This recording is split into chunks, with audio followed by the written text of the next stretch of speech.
I'm sorry, little GoPro, but it's time for a new king.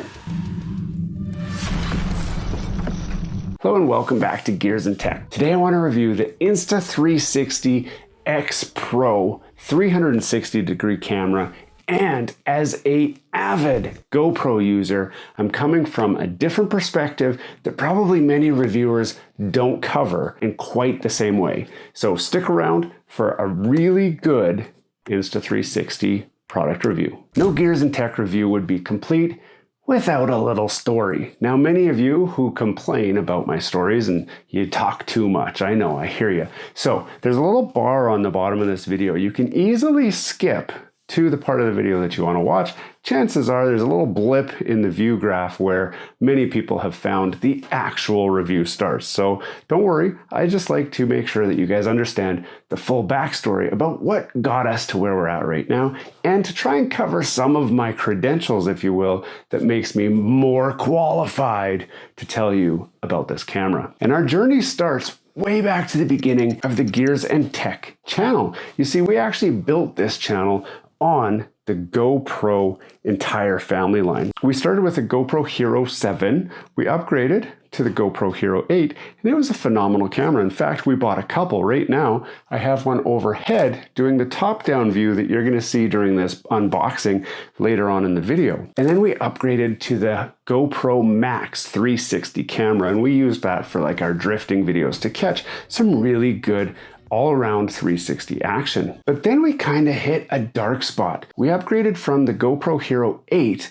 to the GoPro Hero 9, and we started to experience problems. Yes, there was problems in paradise. The 9 had a major overheating problem, so we went back to the 8, ditched the 9 quickly. The 10 came out, we tried it, same overheating problems. Same with the 11, same with the 12, same with the 13, 14, 15, 16, even the GoPro 20 suffers from heating issues. So that started to make us wonder, what is the better camera for us to switch to? And most of you probably already know this, but this video is being filmed on an Insta360 Ace Pro. That's because it films in 8K, one of the best 8K cameras you can get at an affordable price that lets you do stuff like this, just a cheesy little YouTube video in the basement under my stairs. And that's kind of where we've stalled out. You see, I've been waiting forever for GoPro to release the Hero Max 2. But with all of the problems that GoPro have suffered over the years,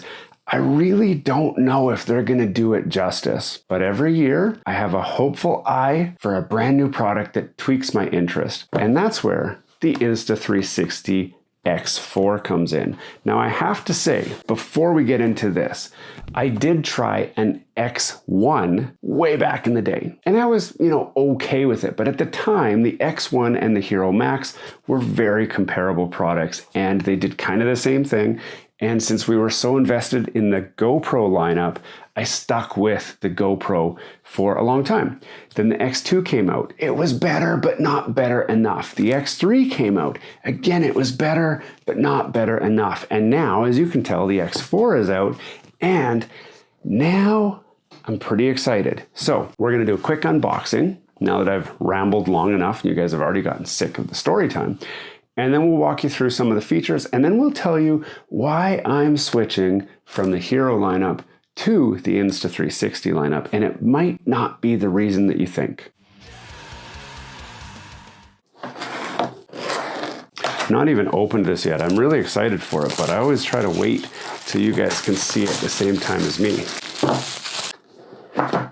Okay, so right off the bat, we see the camera, which we'll look at in a little more in depth. Good.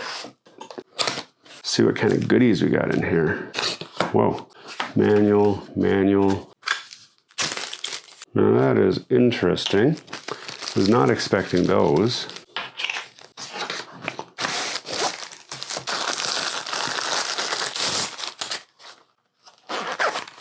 Holy smokes.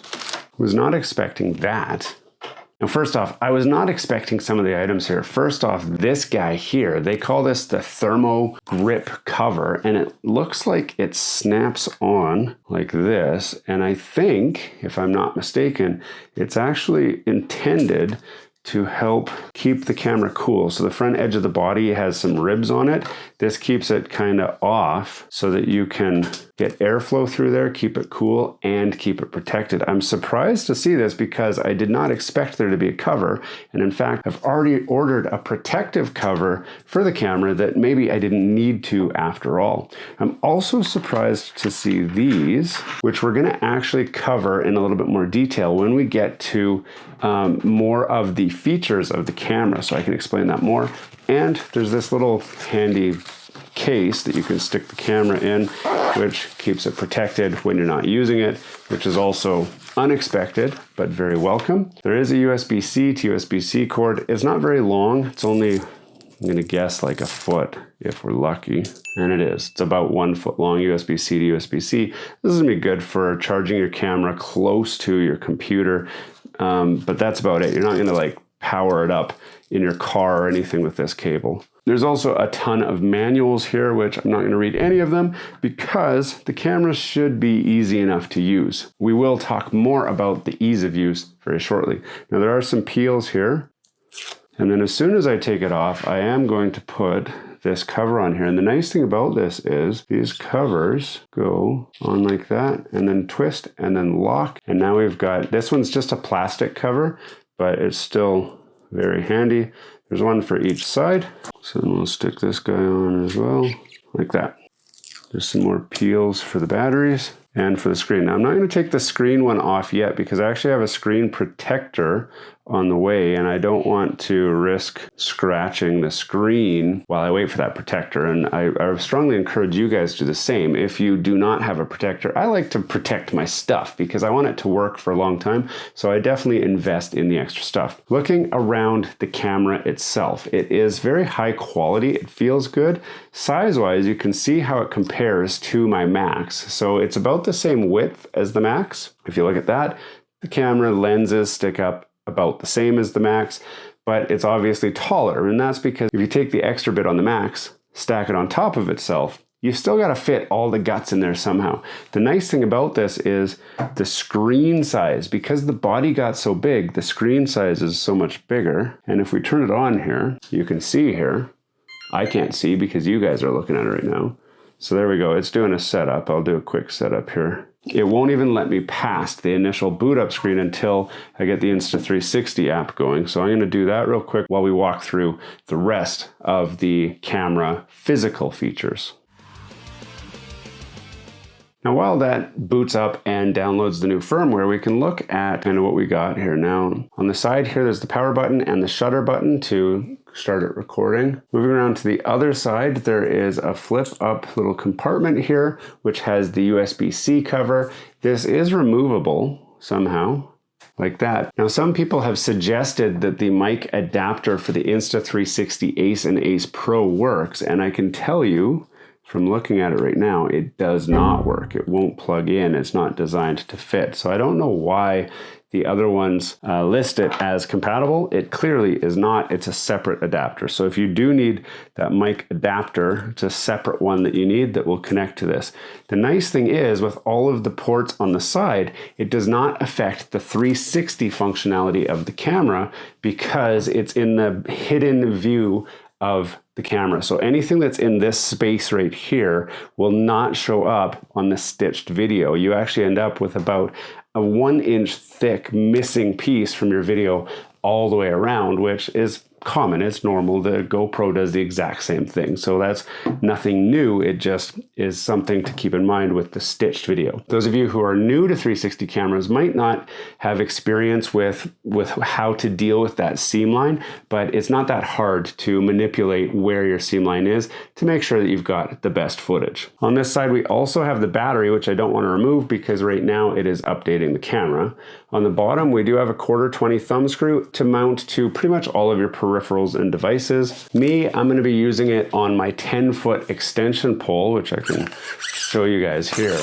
This extends out 10 feet, and because it's a 360 camera, it's invisible. So I can thread this onto here like this. And this is now my invisible selfie stick that can go pretty much anywhere and do a whole lot of the stuff that you see all these guys doing with their 360 cameras. This one does not float, so if you're doing something that requires floating activities, then I would suggest something like this. This one is extendable, but not quite as long, and it has a flip out tripod legs on it so it can stand up, but it also has good enough body here that this actually makes it float. So you can thread this onto here, and then it is a floating invisible selfie stick. Stay tuned for future videos where we explore exactly how good that works in an upcoming business trip to Mexico, where we're going to test a lot of this stuff out. On the front of the body, there is some ribs here, and I assume this is for heating or heating control. So you remember how I told you that the GoPro suffers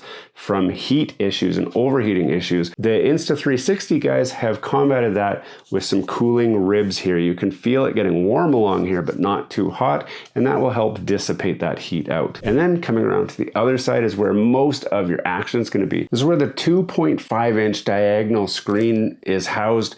Compared to the Hero Max's 2-inch screen, it's bigger, it's brighter, and it allows you to see a little bit better what exactly you're looking at, especially when you're using this in regular action cam mode, which we're going to cover very shortly when we talk about the features. Now the camera has finally updated, so I can show you some of these features. First off, if you're able to zoom in and look at this, you can see I can actually reframe from the lens. So I'm off to the side of this. There's actually a bit of a stitch line. There should be a stitch line. If I go like that, you'll maybe see it. It's amazing. It can shoot directly sideways while I'm here talking to you guys.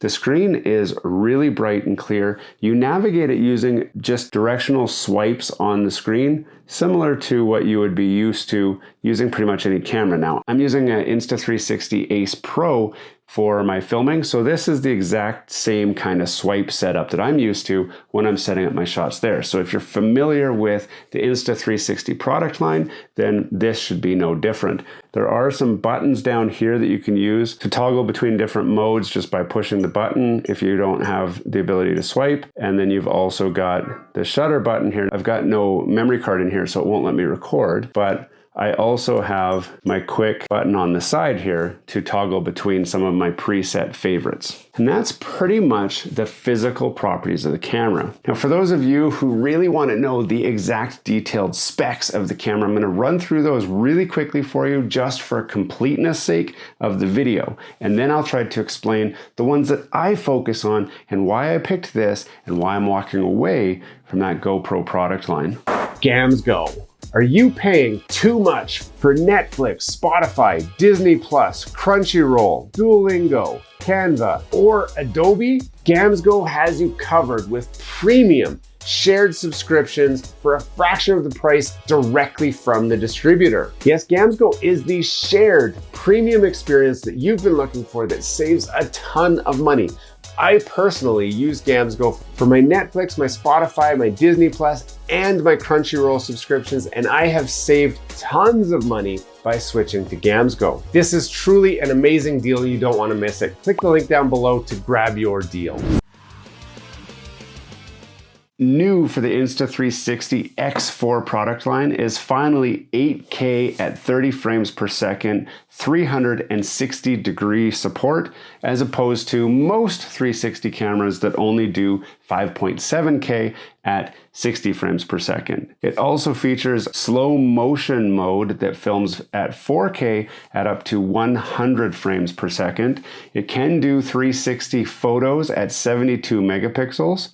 And it supports a single lens mode at 4K 60 frames per second. More about that in a minute, because that is something important that maybe needs a little bit of explaining. It does include gesture control. Off of a single charge, it'll run for about 135 minutes, which is over 2 hours of recording time. It does come with removable lens guards that are in the box, which we already saw during the unboxing. That's these guys right here, and I'm going to talk about those really shortly. It is waterproof in its current form to 33 feet or 10 meters.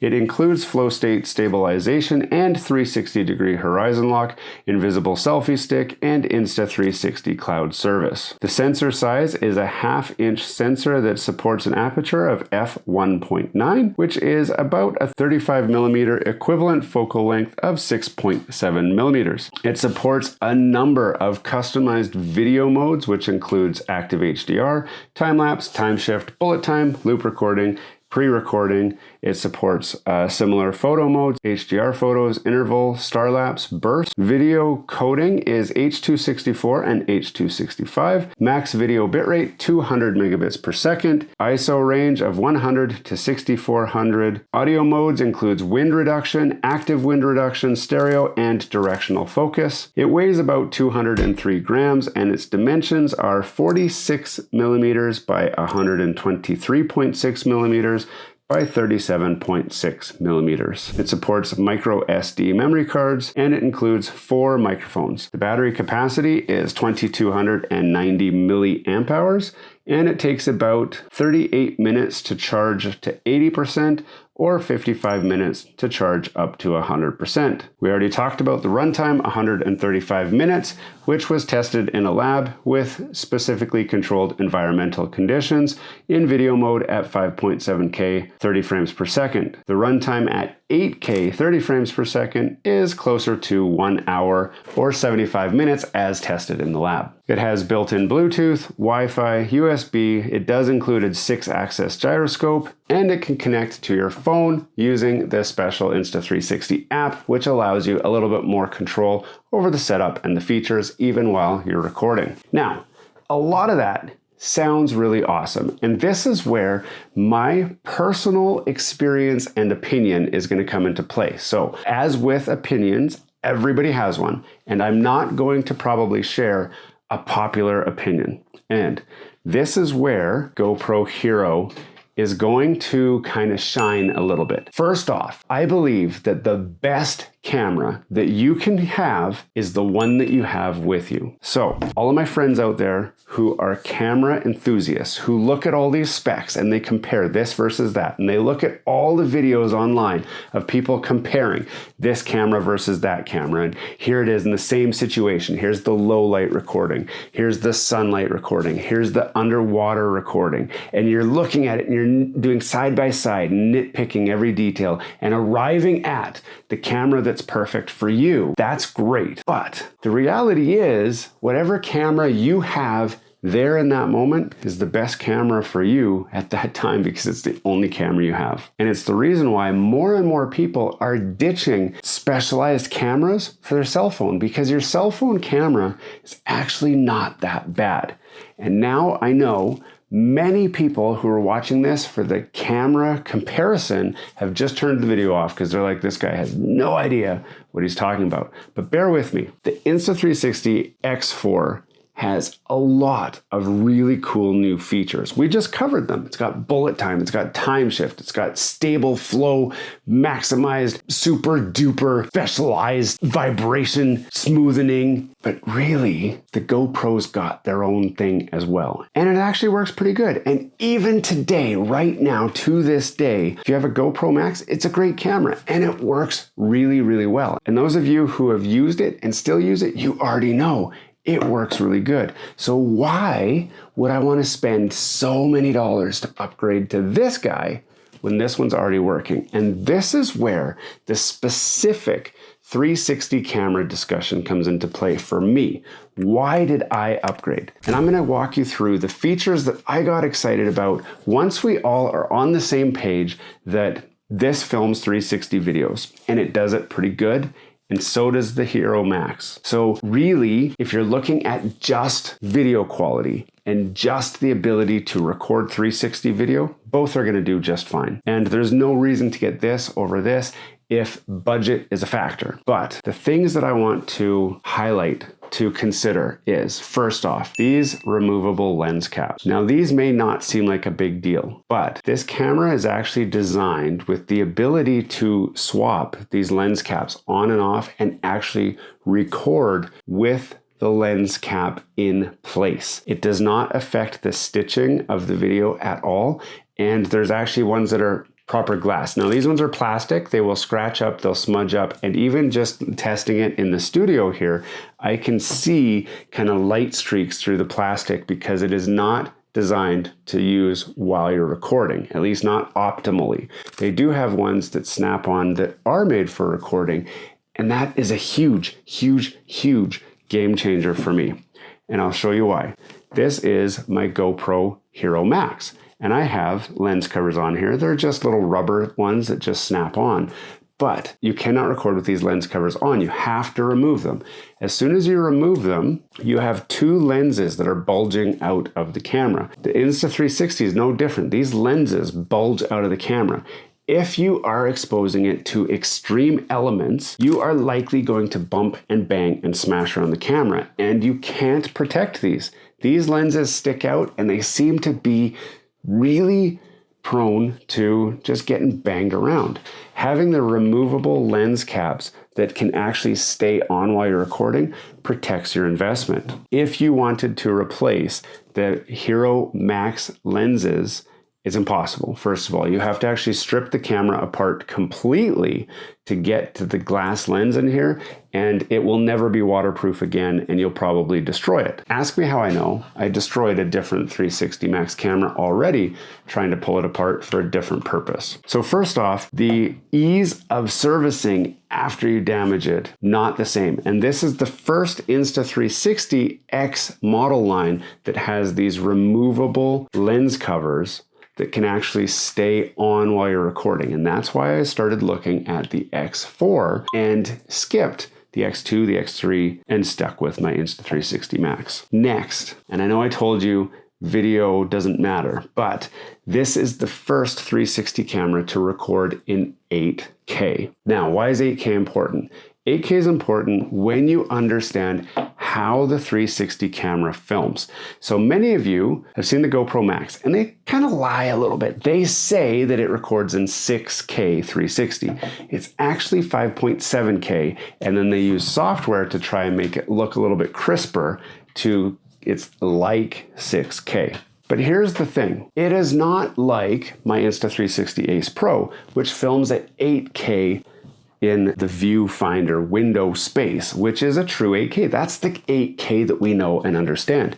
When this guy says 8K, what it means is the entire image. The top, the sides, the bottom, the front, the back, and everything in between, total combined is 8K. And here's what matters. When you are reframing your video into a format that we know and understand, which is a flat image, you have to take this, stretch it out, flatten it, and then what happens is you create your viewfinder, and you've got this 360 space with your filmed video footage. And this is what they say. They say film now, frame later. So when you're going to frame it, and you're going like this to pick the part of the video that you like, and you say, okay, that's the part that I want. And you pull that, and then that's the video that you make with it.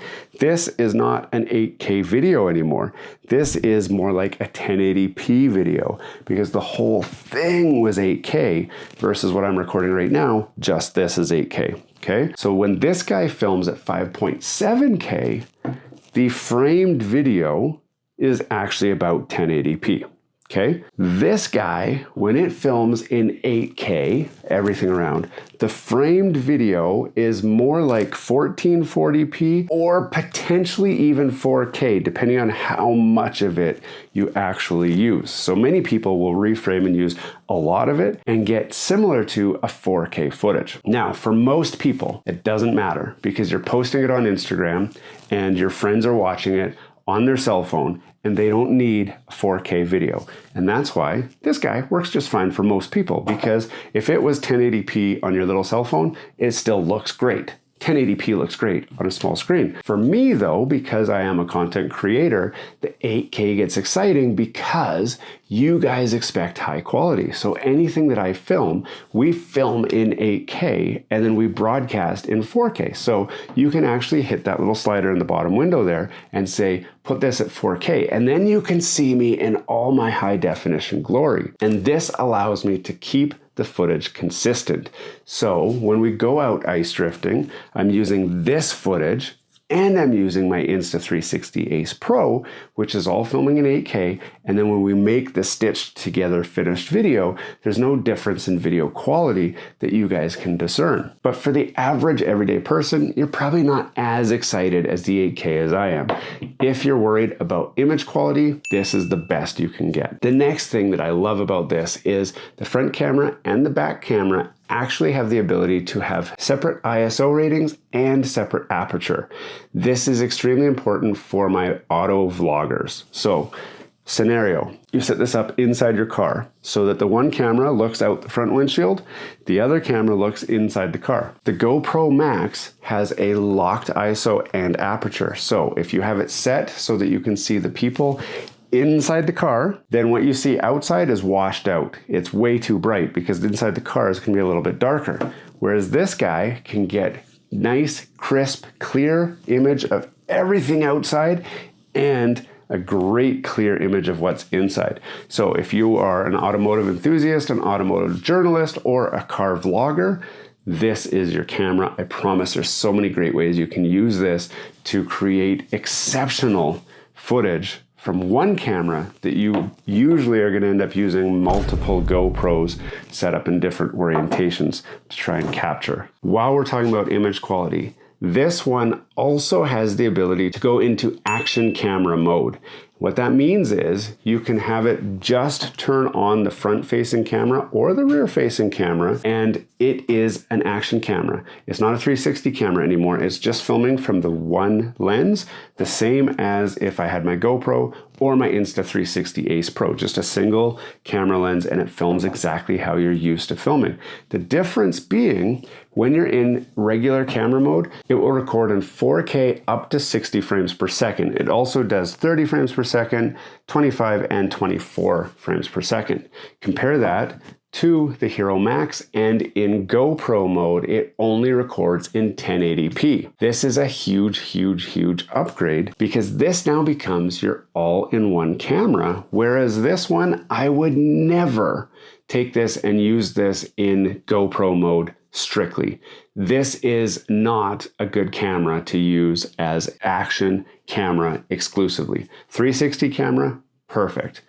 Action camera, I was using my Hero 8 because it actually records in 4K. So now all of a sudden this guy can record in 4K just like my Hero 8, my Hero 9. The Hero 10 records a little bit higher than 4K, so it's a little bit better-ish, but not really. The only camera that compares in action cam mode to the Insta360 X4 is actually the Insta360 Ace Pro or Ace, because the Ace records in 6K, so it's slightly better with actually probably the same image sensor, that 1/2 inch. So now when we go on that business trip to Mexico, I don't need to bring my Ace Pro anymore because this is my all-in-one vacation camera. I can use it to take pictures, I can use it to take action camera videos, or I can use it to take 360 videos. It's my one camera that just goes everywhere. In fact, while we're out snorkeling, this is the camera.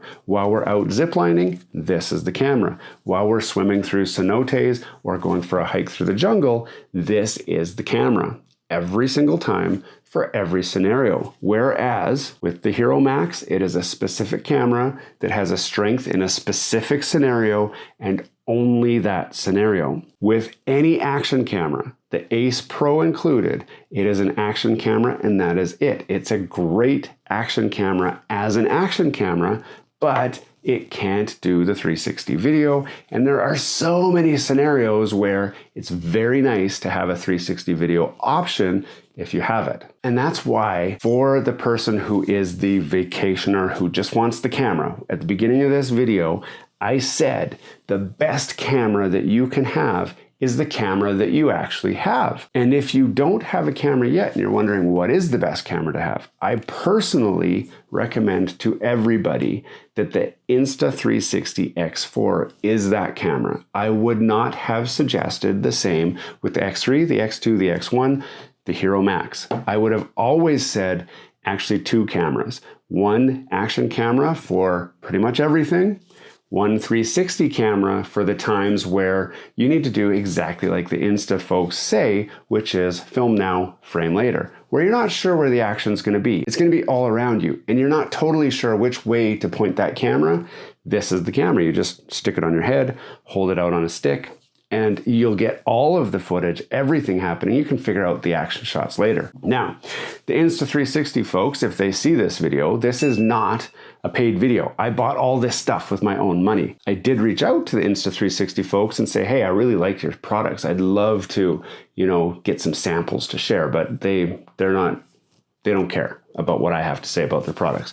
So I can say whatever I want. They claim that this camera has the best, most newest AI reframing capabilities. Their software actually supports the ability to just upload the video and then tell it, you find the exciting moments, because as anybody knows, on your vacation, you are going to have tons of footage. You're going to take videos of everything thinking this is going to be awesome. And when you get home, you load it all up onto your computer, you upload it to Google Photos, and you never look at it again. You never go back and edit it. You never go and find those highlights, and you never create that highlight video of your vacation. You just have hours and hours and hours of 360 video where you have no idea what you're even supposed to be looking at. And that's where Insta360 says, just leave it up to us. Our software will actually find the highlights. It'll reframe it so that you know where all the highlights are of that video, and you can watch that part later whenever you want without having to spend all that time with the reframing, because it does take a fair amount of time. And that's one of the biggest differences with the 360 camera versus a standard camera. The standard camera, while you're there in the moment, you're going around to try and catch all the highlights, and then afterwards, whatever you've got is what you got. Whereas the 360 camera, you just hold it there, hit record. You can look around and catch all the highlights in the action, knowing that the camera is going to get them all, and you can figure that part out later after the fact. Now's the part where you guys come in. Share your opinion with me. What do you think of the Insta360 X4? Do you have one? Have you considered one? What are the things that you're considering, and what are the things that you're just not quite sure about in making your decision for your camera? I've tried to provide the most objective view of why I purchased this camera, because I did purchase it for a specific reason, and I glossed over many of the previous iterations. So maybe the reasons why you're considering it still are in line with why I was considering it. So I want to know, if you were to get one, what changed your mind? And again, any of the products here that interest you, I will put links in the description where you can grab those yourself. It does help support this channel a little bit, and it allows us to keep making great content like this. Hey, thanks for watching all the way to the end of this video. We hope you enjoy the content in this video, and we'd love to have you come back. Consider subscribing to the channel if you haven't already. And for those subscribers who are looking for that extra special thing that you can do to support this channel, consider joining our members group. That's where we're building this community, the Gears and Tech community, where we can all enjoy content together. You'll get special perks, which we'd love for you to check out by clicking the link down below. For those of you who are just happy to watch the video, that's okay too. You can check out some of our other content right over here, where we've got some previous videos that have already been uploaded and enjoyed by many of our viewers already. We do hope to see you again. This has been Gears and Tech. Have a great